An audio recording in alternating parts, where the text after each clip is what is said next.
So we have been able to see an overview of some of the sources. Now let's ask ourselves, how do you write a proposal? What goes into proposal writing? So we'll take it one by one. Now the reason why we should be careful about writing proposals, the first thing is that sometimes proposals, without reading the instructions, you may end up writing the wrong thing. Anybody can dream big. Everybody has big ideas.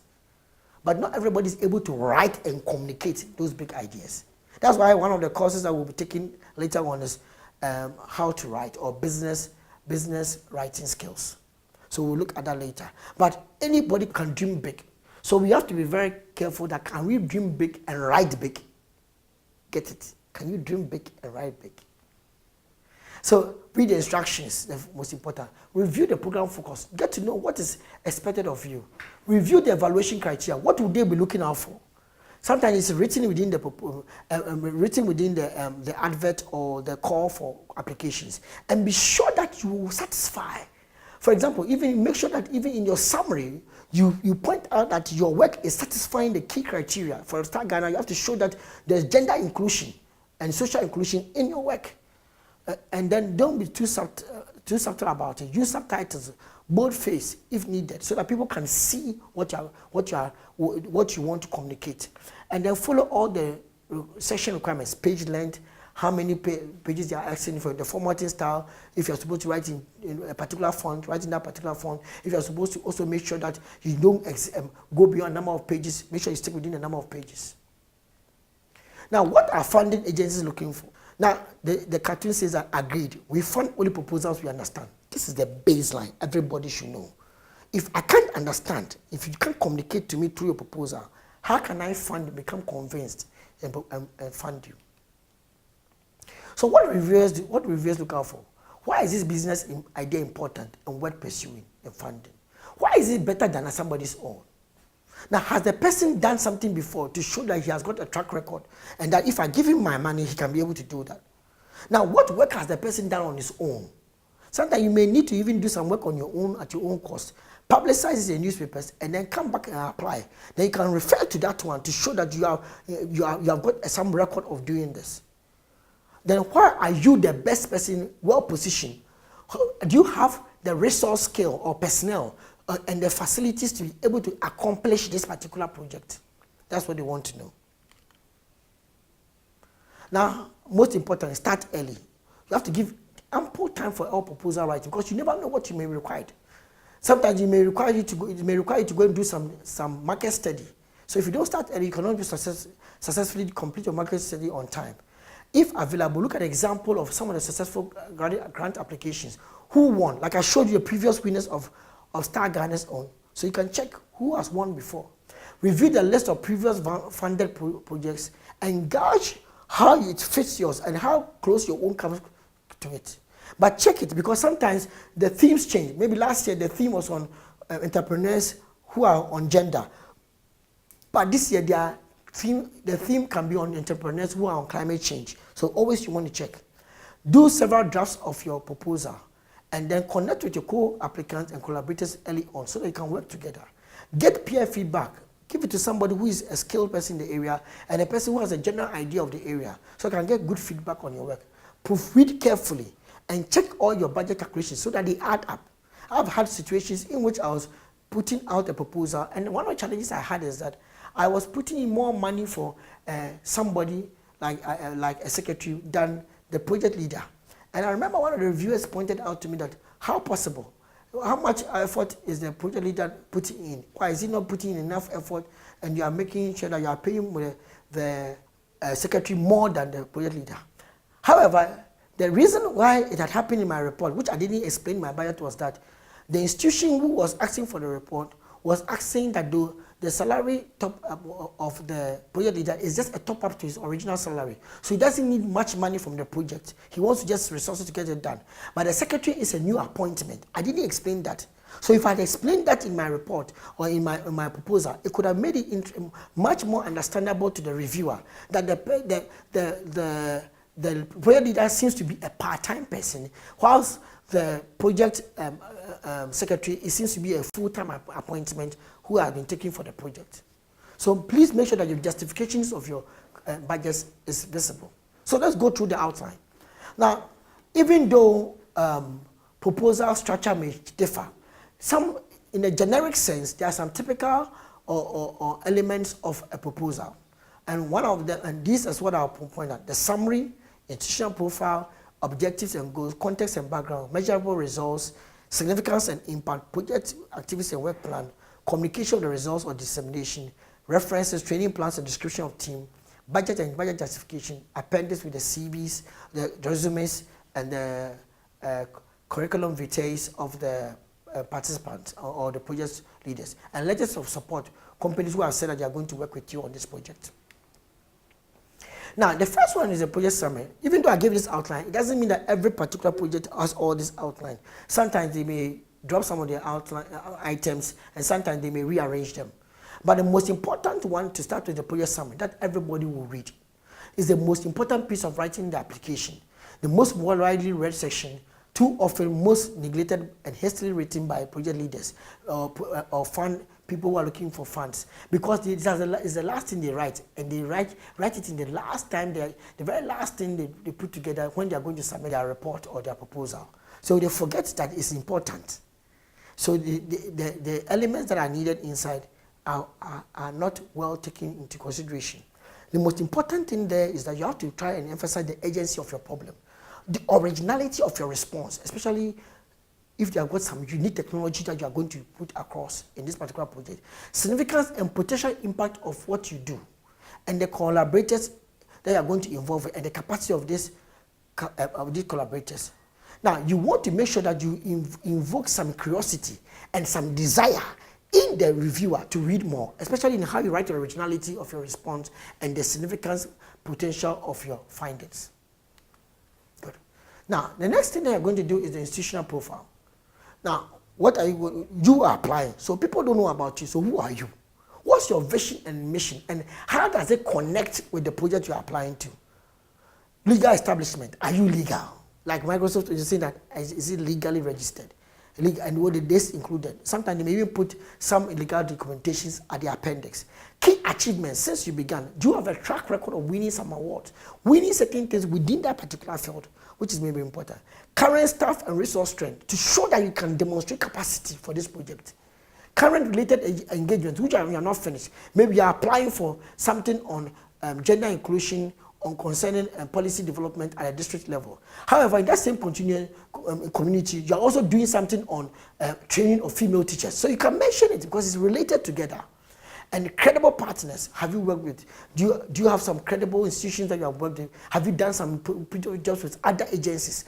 Who, when this agency sees it, you'll be very happy. I remember a friend who applied for a project such as this, and he was applying for a USAID project. And I remember that the USAID reviewers were very happy to see that the gentleman had worked with Danida before.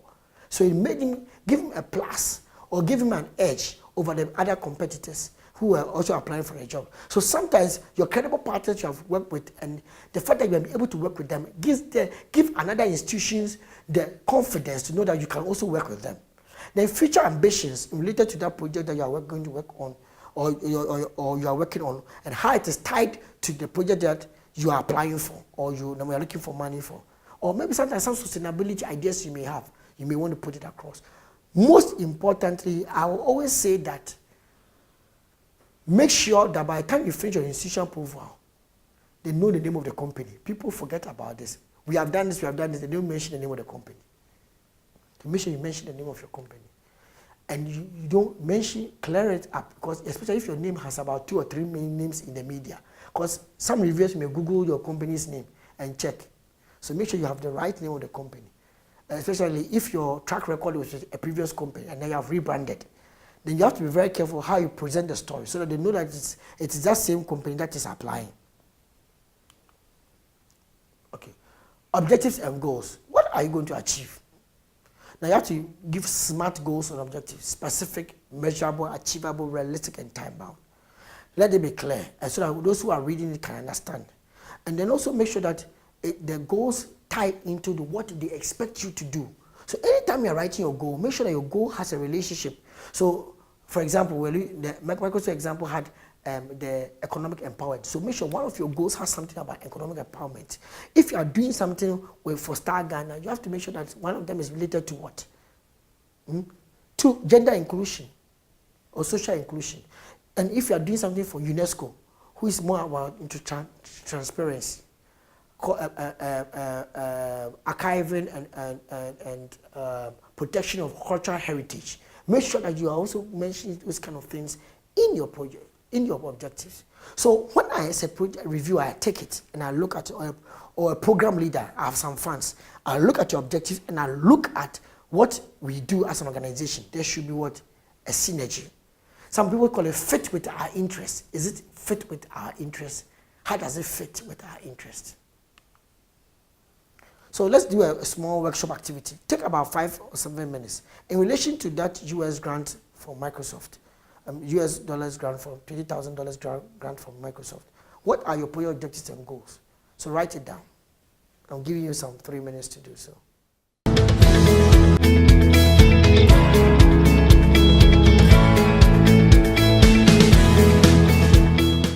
You are back. I think you have finished your work, and I want you to put it down because I want you to use it to help you. Because the assignment I'm going to give you at the end of the project on this presentation, this will be very helpful for it. Okay. Now, the context and background. What has been done already? This is where you present the background of what you are trying to do. Problem description. What and how you what happened, and how it happened. What have you done before, and what's the problem that is currently existing? Now, you have to explain the problem in a way that others can understand, not in the technical terminologies that only you can understand. If you're going to do that, then make sure you have a glossary to explain some of the technical terminologies or technical words or concepts. Market analysis, who needs the solution that you are offering? Competitive analysis, who are your competitors? Do you realize it? So you have problem description, what and how it happened, problem description, market analysis, and competitive analysis. Now, you want to establish your credibility as an entrepreneur. There is that you know what you're talking about. So make sure that you know the problem. Evidence matters. Make sure that you know the problem. Now, in putting such a thing together, you are going to explain what exists already. So you need to be able to tell us what you know, provide evidence of how you know. That's your market analysis, and some of the other background information you have got from the industry. And then put together a reasoning to support this so that you can be able to point out that this your evidence support the claim that you put across so that people can understand. For example, if you want to try and propose that you want to increase gender participation at the district level, then you have to be able to show that how many people in the district that you are trying to work on among their leadership are female. So that you realize that you from say that out of the 70 leaders in that particular district, only 2% are female. Then clearly your statistics show that there is a need for what? Gender participation. An increase in gender participation, especially with women. So you should be able to point out with evidence, and if the evidence is quantitative, the better. So you might have to do some research to get some of this information. So in the same way, the objectives you have written now, what evidence you have to be able to point out that there is a need.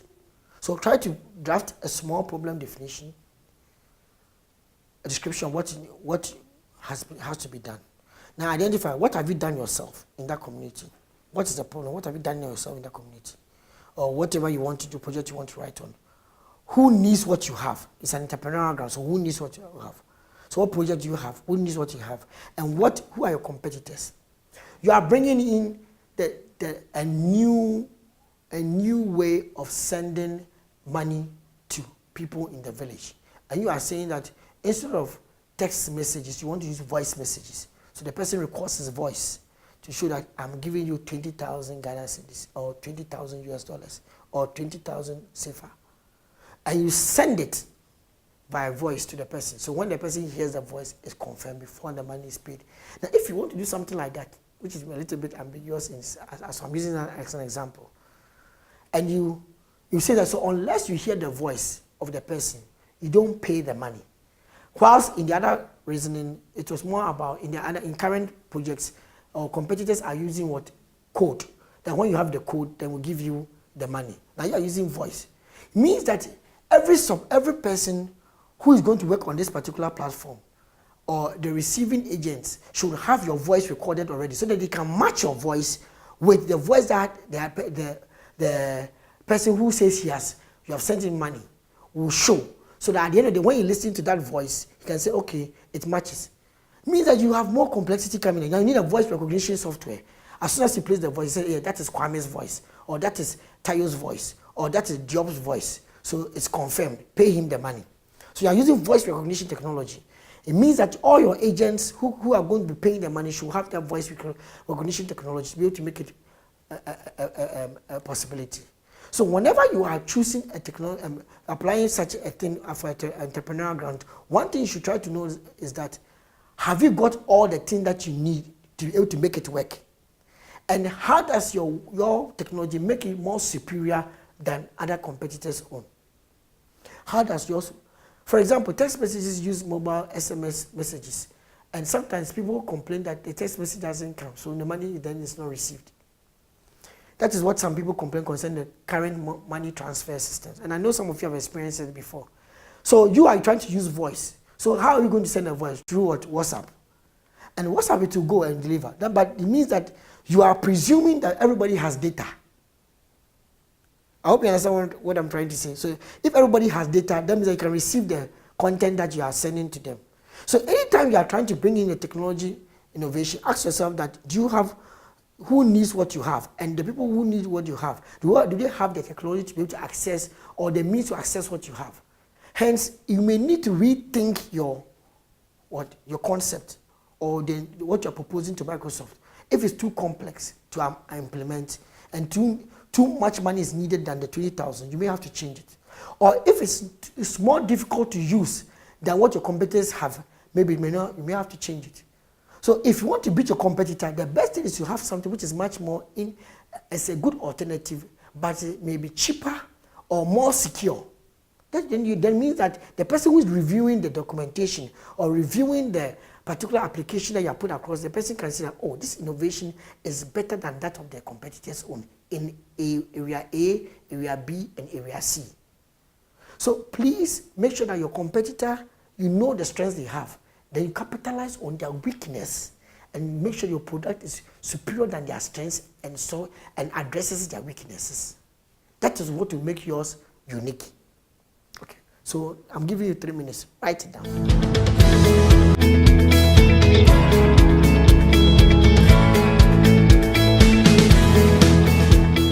Welcome back. Now, what about the methods? How are you going to do it? How are you going to get your study, your particular project done? And what steps will you take? And how are you going to evaluate your results? So it will be important for you, as in writing for this proposal or whatever proposal you're putting across, you identify the activities that is needed to make sure it comes into reality. For example, for me to be able to establish a voice-based money transfer system, I need to be able to maybe A, establish the platform. B, I need to train agents. C, I have to do adverts and then advertise to others for them to understand this new project. So you identify the key activities and the sub-activities and which of them come before the other, the sequencing of it. Now, when you look at the activities, then you can even ask yourself, what resources do I need to accomplish each activity? And how much money do I need? So this $20,000 I'm asking for, will it help me? For you may just realize that the application platform that you need to be able to manage the voice and transfer voices up and down between agents and then the users will cost you $18,000 means that your whole project is down. Or somebody who is applying to for the $20,000 to set up a student-based radio station will just realize that he needs about $19,000 to buy the radio equipment. The rest of the money is what? Gone. So in such a scenario, you need to prove to the funding agency that how will you raise the rest of the other money you need to be able to run and complete the setup. Otherwise, he will not give you the $20,000 to buy the equipment. Some people too don't fund equipment. So if you write your activities down and you're going to ask for your money, you have to know which activities you are assigned money to. Some organizations don't pay for salaries, but they'll pay for every equipment you want. In such a scenario, you don't put your money in salaries, you put your money in equipment you're looking for. So identify the activities, identify the sub-activities under them, and identify the deliverables that are needed, what you need, all the resources that are needed. And then how would you know that you have accomplished this particular activity? What are results? What are your outcomes? What are the indicators for those outcomes? So we can have quantitative indicators or forms of measuring. Quantitative measurement means that the return on investment, maybe I'll get X amount of money in this number of days, or at the end of the day, or per month, or the revenue generated from that particular project. Or if your technology is supposed to reduce absenteeism, how many of absentee days will be reduced? What is your target? Now, evaluative measurement describes how quantitative and qualitative results were attained. By doing so and so, I was able to do this and do that. Because sometimes your results may be qualitative, behavioral change. So how can you be able to look at a behavioral change? People were not coming for a particular drug, or we're not signing up, we're not sending money via voice. So now what's going to happen? You're going to count how many people are signing via voice, comparing to how many people are sending money, via voice, compared to how many people are sending money via text messages. That may be quantitative. But you may also try to do some qualitative sense to be able to understand that is the experience beneficial to them? Are they enjoying the experience? Do you find it very much more easier to use than compared to their other method that you were using earlier? Then you also have other forms, qualitative measurement, in which a quantitative measurement, which you may only just check the behavior. You're not doing the evaluative where you're combining qualitative and quantitative. So this one, you want to say that people's awareness about this particular issue has increased, about gender participation, or the need for gender inclusion in this district has increased. And how will you be able to know this increase? Maybe they are talking more about it, or maybe there are new posters that are coming up, or maybe some of the participants of the project are now making conscious effort to include women in all their decision making. So then it tells you that the awareness is leading to a change, which can be visible. Now, sometimes you approximate, in terms of measuring your results, you approximate that by doing this and this, we can increase our capacity by this and that. For example, you were producing maize using the old method of pounding the maize and turning into maize flour. Now you are buying a machine that can help you to produce the maize flour. So you ask yourself, if you're producing through the manual process 3 bags of maize flour a week, but now because you have a machine, you can produce 10 bags a week. So now that means that if the machine is working 100% efficient, it means you can produce 10 bags a week, which is a good increase. But what if it's not giving you the 100%? How many can you produce? So you can approximate that I can be able to produce between 8 and 10 bags a week if I have at least 90% production strength of my machine. So then you can be able to tell us the measurement in terms of approximation, what you may gain. Now, after the measurements, you go to the significance of your project or impact. Now, what new knowledge will be created? We will produce a document on how to be able to include women in district projects.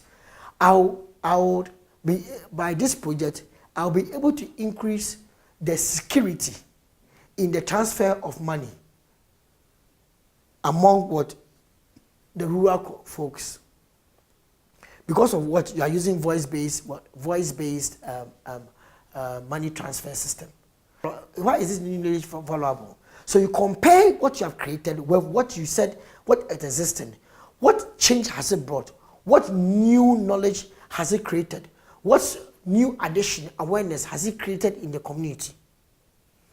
And what are other benefits? Because you did a training on gender participation in district projects, what you are now realizing is that the number of women who are participating in projects, decision making at the district level has increased. Now women are standing up for positions so that they can be they can be voted for. So that could be an improvement in terms of the broader benefits you have gained. Or now the district assembly leaders want to establish a policy to make sure that every time there is a meeting going on, at least they should have 10% women in the meeting before the meeting will take place. And that is a policy implication or something that has come up out of it. Now, some other projects may have an economic impact, a social impact, a skills impact, and they may have a focus. If Microsoft's example was economic, so if your impact is more social, they may not be happy about it. They may want to see more economic impact. Are they gaining financially from the project? So it's not just about the skill that they are gaining, but are they gaining financially from the project? Communication and dissemination. Where will you communicate your findings and to whom? So who are your targets? Now, are you going to use a local newspaper? Are you going to use a radio station? Are you going to go into national TV? Some stakeholder groups will be consulted or not consulted. You have to identify all this. Are you going to do a press release or a launch? Now, or you're going to feature the full page of a newspaper. All these things matter. Some organizations are concerned about the publicity and exposure you give to the organization via your project. So if you don't introduce this core component into your proposal, they may not even fund it. They want to know that will it have a direct impact and then visibility for them, that they have funded this donor for this Danida funded project, this USAID funded project has done this and has done that. They want that visibility because some of these other institutions are also having other stakeholders they have to report to. So the more visibility they get locally in your community, and if it gets onto the internet and other people who fund them also see, they say that it means that they are making good use of the money they have given to them.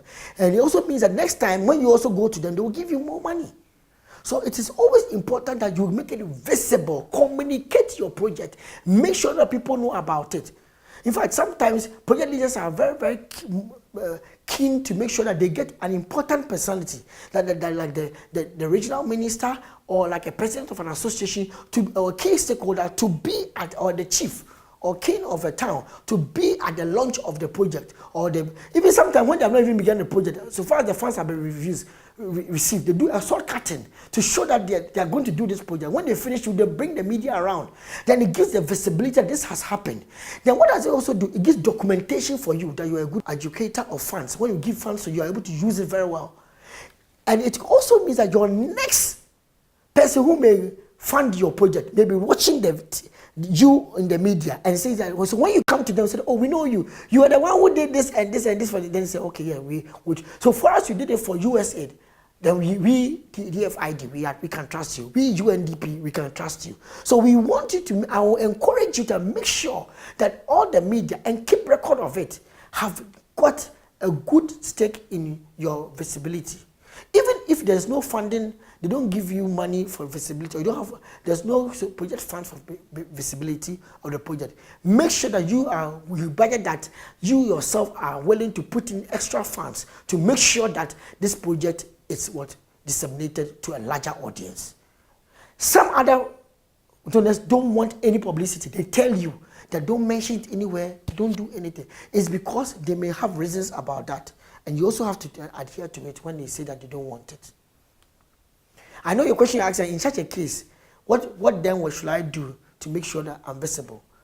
Okay, what I advise you to is that you can also write the story, but don't write the funding agency's name. That's also a good one. You don't write the funding agency's name if they don't want it. Now, in your appendix, you may also need other information in terms of description of your team, people you are working with, their curriculum vitae, and then some market survey results. You cannot put every single thing into the main report, so you can put it at the appendix. Now, when you come to your budget, consult the proposal guidelines and project information to know what's allowable and what's not allowed. I know sometimes some say that you cannot spend more than 40% of the budget on equipment. So you know that if you have got 100,000 or 20,000 US dollars, or 100,000 US dollars, you can only spend only 40,000 US dollars on what? Equipment. So you should be careful. How much am I allowed to spend on salaries? How much is allowable to spend on per diem? How much is allowable? Some institutions also don't have. They say use your institutional guidelines. It means that you have to, if your institution has some guidelines, you prove that, okay, in my institution, we pay this and this. Some say use the government, the national one, what the government allows. So government says that when you travel to a community or outside the capital city, and you are going for a trip, is this amount, and use what is a standard established by the Ministry of Finance or by the public sector agencies, and then you can use that one. So it means that your writing proposal needs some research. If you don't start early, you may not even be able to get the information to do your own budget. So please start early, and also provide explanations. And if there are certain things that there are no guidelines for it, you can also, for example, in terms of per diem, you can put benchmark and say that, oh, according to this and this, this is what is stated that if you go here, we pay you this. So based on that, I'm also proposing this. Make sure you have detailed explanation. Now, the chances are for most of this particular proposal submissions, you may not have the opportunity to submit it in person and explain what you have on sheet. Neither can you add a video, like I'm doing a video for you, to add to your submission. Hence, the only thing you have is what you have written. So explain very well and openly and clearly about how you are going to use the money. Remember that because you listed some activities in your method, your budget should go alongside the activities. If one of your activities is about traveling outside the community to go and collect data, make sure that you have it in your budget. Your budget should have a sync between, or a link or relationship between the activities in my methods and what I'm going to do in my budget, so that we can budget each activity. And those activities that are not supposed to be funded, you can clearly tell that this one is our self-funded. Others is from other funds, your funds. We are asking for funding for this. And double check your calculations. I would also encourage, always make sure you have contingencies for yours, maybe 10%, some allow 15%. Some also have other institutional agency fees and other fees. Investigate and know whether the agency, the budget, the funding agency would allow you to charge agency fee and other types of fees which are not clearly stated. You can ask the fund manager these things. And one thing I also point out is that some funding agencies have their allowable limit for contingencies. Some say not above 5% and stay within that. Otherwise, when the reviewers are looking at the proposal, they just go through it on the first round to check whether you have satisfied all the basic requirements. If no matter how good your write-up is, if you didn't satisfy one basic requirement, such as contingency percentages or such as art CVs, if you have got a good fund manager who is thinking about the project, he may consider that, give you opportunity for you to resubmit. Others may say that there's nothing like that, means you are disqualified, no matter how good you are. Some of us also like borrowing people's curriculum vitae or resumes to use to support our application. When we get the money, we don't work with them anymore.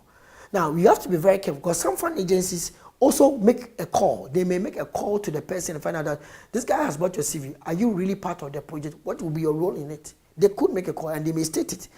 They may state that can your personnel be contacted without your notice or with your notice? They may ask.